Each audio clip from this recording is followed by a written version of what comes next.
जी अस्सलाम वालेकुम। यासीन आपके साथ हाजिर हैं। आज इस महीने का दूसरा वर्किंग डे यानी 2 अक्टूबर है और इस हफ्ते का तीसरा दिन है बरोज बुध। मार्केट में कोई ऐसी खास इवेंट हमें दिखाई नहीं दे रहा सिवाय ये कि चाइना की मार्केट जो दुनिया की पहली या नंबर 1 और 2 कंसिडर की जाती है वो एक हफ्ते के लिए बंद पड़ी हुई है। वहां पे नेशनल डे हॉलिडे सेलिब्रेट किया जा रहा है। 70वां यौम आजादी मना रहे हैं चाइनीज, जिसकी वजह से मार्केट में थोड़ा सा वॉल्यूम कम है। सुबह की जो मार्केट हम देख रहे हैं उसमें कोई बहुत ज्यादा मूवमेंट नहीं है, बहुत ज्यादा मार्केट में वॉलेटिलिटी नहीं है, क्योंकि दुनिया की सबसे बड़ी मार्केट यानी चाइनीज इकोनॉमी इस वक्त बंद पड़ी हुई है। वो अपने नेशनल हॉलिडे को सेलिब्रेट कर रहे हैं और जो 7 अक्टूबर तक जारी रहेगा। ये बड़ा लॉन्गेस्ट होता है। इनका 2 इवेंट्स होते हैं चाइना के, एक तो इनका नेशनल हॉलिडेज होते हैं जो कि एक हफ्ते की छुट्टी मनाते हैं, और इसी तरीके से इनका लूनर ईयर हॉलिडे आता है। वो तकरीबन चलता है 22, 23, 25 दिन तक उनकी छुट्टियां होती है, जो कि एक ईयरली बेसिस पर होती है। अराउंड फरवरी के एंड में इनका ये सेलिब्रेशन डेज आते हैं। तो चाइना की मार्केट का बंद होने का मतलब यह है कि तकरीबन 30 to 40% जो वॉल्यूम है मार्केट का वो डिक्लाइन कर जाता है। अच्छा, अब इस वजह से हम ये देख रहे हैं कि अमेरिका के स्टॉक और पूरी दुनिया की स्टॉक मार्केटें कल से डाउनफॉल का शिकार हैं, गिरती चली जा रही हैं और मार्केट में डिफरेंट खबरें चल रही हैं। जिस तरीके से मैं काफी दिनों से आपसे ये बयान कर रहा हूं कि अमेरिका के सदर मिस्टर डोनाल्ड ट्रंप के खिलाफ इंपीचमेंट के हवाले से एक सेकंड इंपीचमेंट की बातें बहुत ज्यादा बढ़ती चली जा रही हैं और ये कहा जा रहा है कि ट्रंप साहब की इंपीचमेंट लाजिम हो चुकी है। यानी डेमोक्रेट की जो हेड हैं मिस नैंसी पेलोसी, वो बहुत ज्यादा एक्टिव दिखाई दे रही हैं और वो ये कह रही हैं कि ट्रंप साहब ने अपनी लाइन को क्रॉस किया है और यूक्रेन के प्रेसिडेंट को जो उन्होंने फोन किया है मिस्टर जो बाइडेन जो कि उनके एक कॉम्पिटिटर हैं, उनके नॉमिनी हैं डेमोक्रेट्स के, जो सन 2020 के जो इंतखाबात लड़ेंगे उनके खिलाफ उन्होंने जो कार्रवाई शुरू की ट्रंप साहब ने, यानी अपनी लाइन को क्रॉस करते हुए उन्होंने यूक्रेन के प्रेसिडेंट को कॉल करके ये कहा कि उनको ये चेक करें कि जो बिलियंस ऑफ डॉलर की जो करप्शन इन्वॉल्वमेंट हुई है वो उसमें कहां तक हकीकत है। अब नैंसी पेलोसी ये कहती हैं कि जनाब ये लाइन क्रॉस की है ट्रंप साहब ने। ट्रंप साहब को चाहिए था कि ये कांग्रेस में इशू उठाते या हाउस ऑफ रिप्रेजेंटेटिव में कहते या सीनेट में कहते, लेकिन उन्होंने एक सेकंड कंट्री के हेड को फोन करके ये किया है, तो ये गलत किया है, तो इसका उनको जवाब देना पड़ेगा। अब बहरहाल ये इंपीचमेंट या उर्दू में जिसको मुआखजा कहते हैं वो उस सिलसिले में बहुत ज्यादा कार्रवाई शुरू हो रही है, जिसकी वजह से थोड़ा सा निगेटिव इंपैक्ट हम देख रहे हैं कि मार्केट में आया है। और वो जो 3 लेवल मैंने टेक्निकली आपको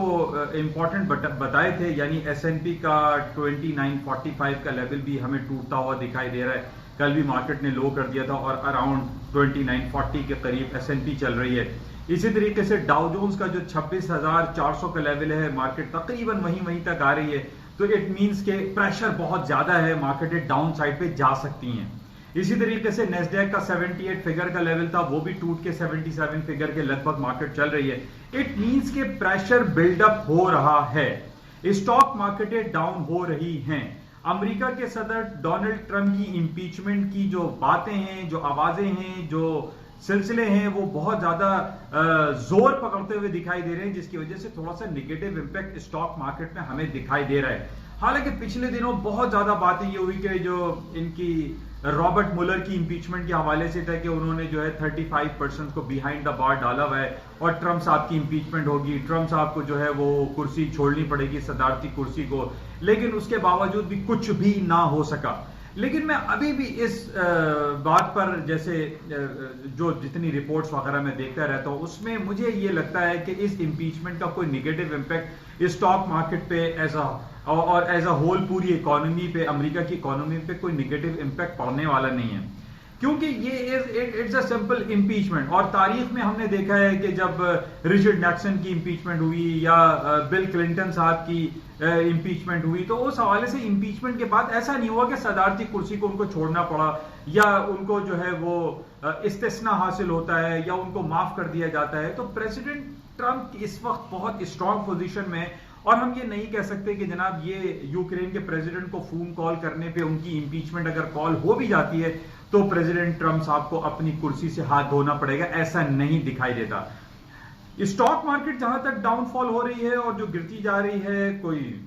बहुत ज्यादा कोई क्रैश, कोई बहुत ज्यादा फॉल डाउन मुझे दिखाई नहीं दे रहा। लेकिन जो 3 टेक्निकल लेवल है, अगर इनके नीचे नीचे मार्केट बहुत ज्यादा रहती है या वीकली या मंथली बेसिस पे मार्केट डाउन हो जाती है, देन आई विल से कि स्टॉक मार्केटों में कोई क्रैश आ रहा है, मार्केटें फॉल हो जाएंगी, मार्केटें गिर जाएंगी। लेकिन इस इंपीचमेंट के हवाले से अगर स्टॉक मार्केट के हम गिरने की जहां तक बात कर रहे हैं तो वो इतना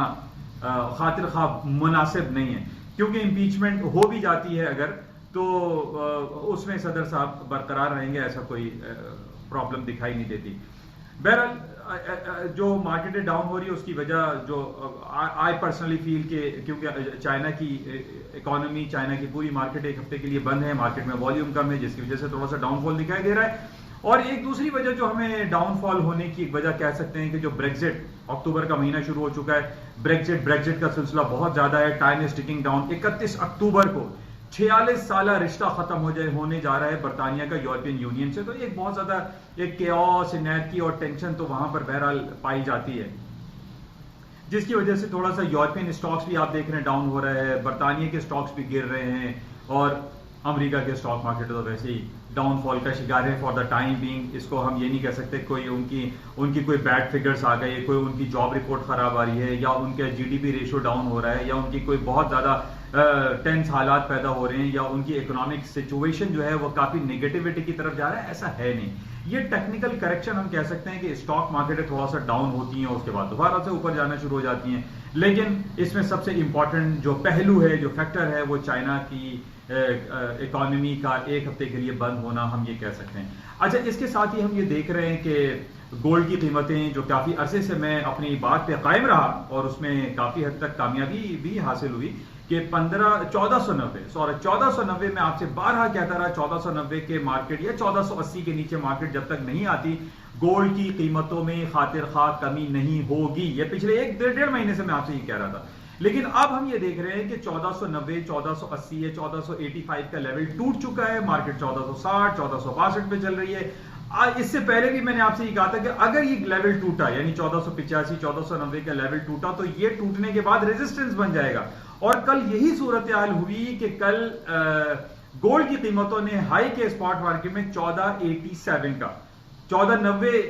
या 1488 तक मार्केट आई और वहां से फिर दोबारा डाउन होना शुरू हो गई। तो अब हमें ये जहन, देखिए मैंने पहले भी आपसे कहा था कि जिस तरीके से हम जियो पॉलिटिकल सिचुएशन और पूरी दुनिया की खबरों पे नजर रखते हैं, इसी तरीके से हम टेक्निकल चार्ट्स को भी बहुत ज्यादा हमें मलहूज खातिर रखना पड़ता है। और यही हुआ कि जैसे ही 1485 आप कह लीजिए 1485 का गोल्ड का लेवल टूटा, मार्केट वहां से क्रैश हुई, डाउन हुई, फॉल होती रही, और उसके पीछे खबर ये चली कि जनाब सऊदी अरब और यमन के दरमियान पैक्ट हो रहा है, सऊदी अरब और ईरान के दरमियान अच्छी अच्छी बातें हो रही हैं। वो फौजी ऑपरेशन की जो हम बात कर रहे थे, या जो कन्वेंशनल वॉर की हम बात कर रहे थे कि जंग हो जाएगी सऊदी अरब और ईरान के दरमियान, या ईरान और अमेरिका के दरमियान कुछ टेंस हालात हो जाएंगे, ये नहीं हो रहे। सऊदी अरब के जो डिफेक्टो किंग है या क्राउन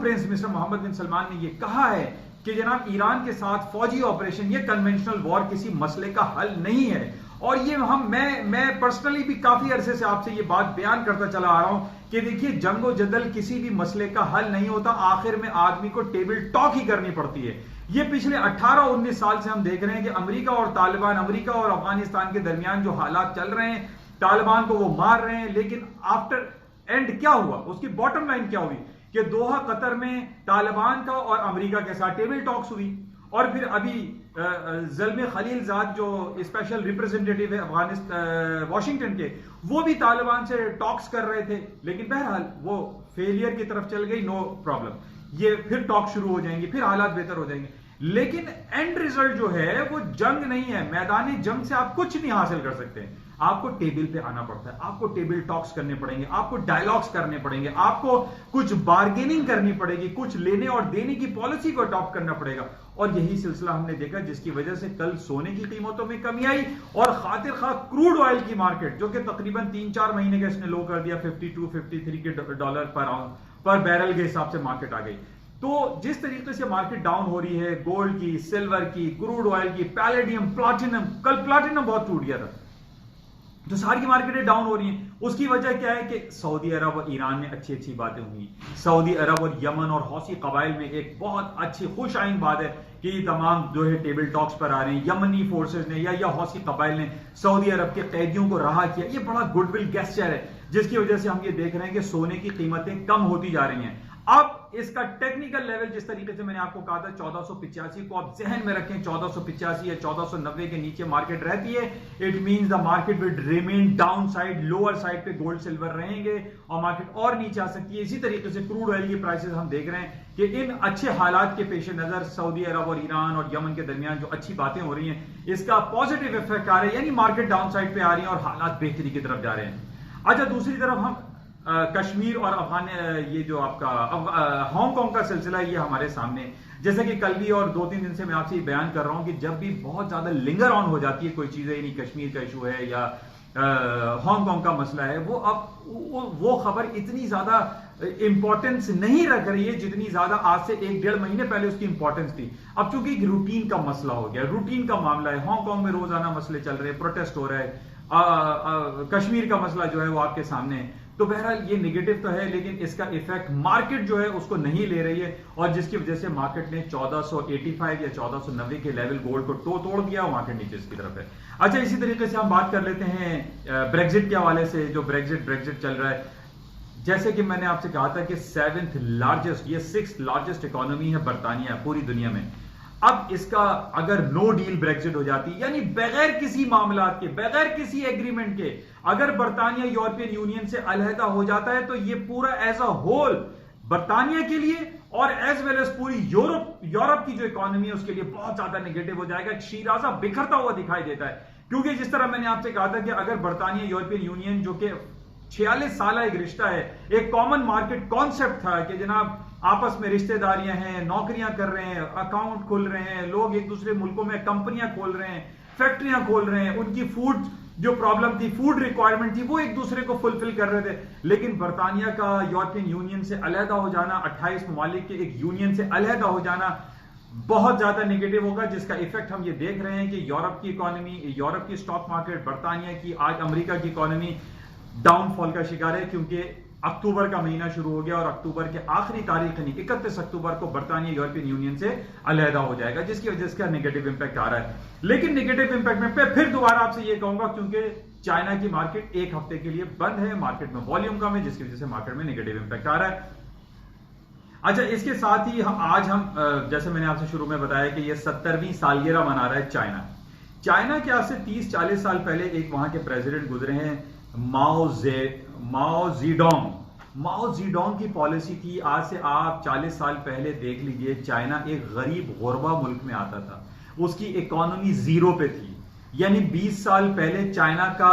इंटरनेशनल प्लेटफॉर्म पे कोई नामो निशान नहीं था। लेकिन आज मिस्टर माओ ज़ेडोंग की पॉलिसी की बेसिस पे आज चाइना दुनिया के नंबर 1 पर है, टॉप ऑफ द लिस्ट है, यानी अमेरिका को वो बीट कर चुका है। अब अमेरिका खायफ है।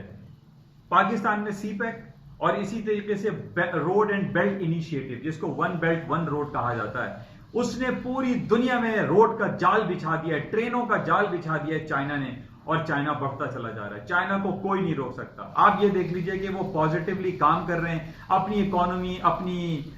ग्रोथ को बढ़ाने की कोशिशों में लगे हुए हैं और वो बढ़ते चले जा रहे हैं, और कोई पावर, कोई ताकत ऐसी नहीं है कि चाइना की तरक्की को कोई रोक सके। इस वक्त सबसे बड़ा मसला जो चाइना की तरफ से जो पूरी दुनिया फेस कर रही है वो है